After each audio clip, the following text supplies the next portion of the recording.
Hello, welcome to this video on exam techniques for OCR Philosophy and Ethics AS. In this video I'll be outlining the things that you need to do to improve your Part A and B answers. If you happen to be doing a different exam board, please keep watching because I'm sure that some of the tips will be useful for you in your exam.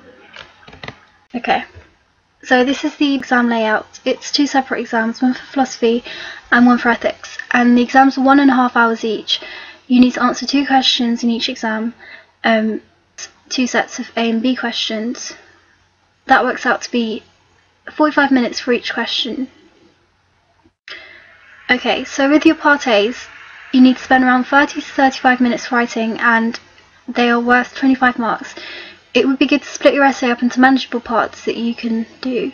For example, intro, main and conclusion. That is what I'm going to be doing in this video. Before you start, you need to establish exactly what the question is asking you, and it would help to underline the key commands. For example, if you got the question, explain the main principles of the classical forms of utilitarianism. So in this question you wouldn't talk about preference utilitarianism because that isn't a classical form of utilitarianism, and you get no marks for evaluation in Part A. So with your Part A intros, make sure your opening words are clear and purposeful. If you can, define and explain key terms which may not be obvious and which are related to the topic, obviously. And first impressions do count. Don't be afraid to use names and quotes in the intro. Here is an example of a good Part A introduction. The key components of the intro have been highlighted with different colours so you can see what makes this a good intro. So if you want to pause the video now, just have a read through that. You can do that now. This has been taken from the website philosophicalinvestigations.co.uk. I've included the link to the website in the description box below that you can check out. Okay. So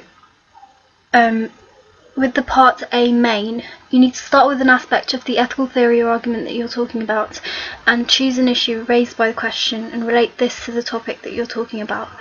Make sure you bring in any relevant examples, quotes or references, and if you're explaining an argument, make sure you apply it to the argument or kind of interweave it if you can.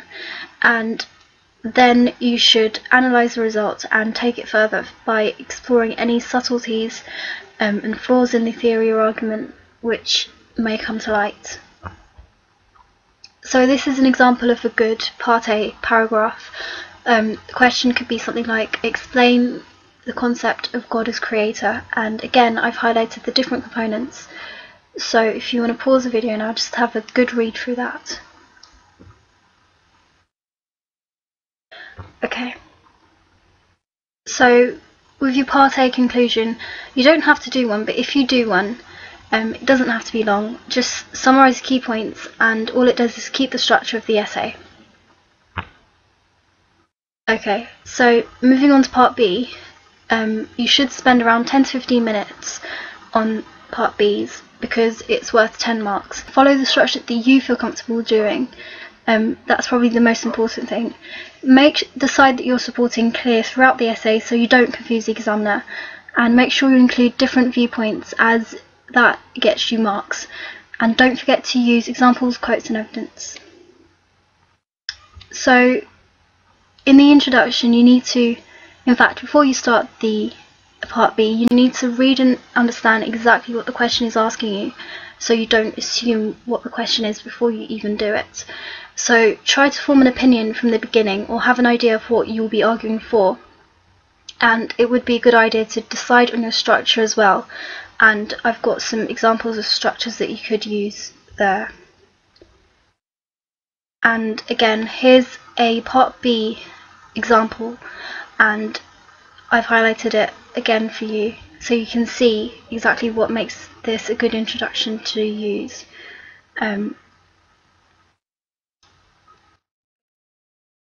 If you got the question, the teleological argument has survived all criticisms discussed, you could do something like this, whereby you analyse the actual argument itself.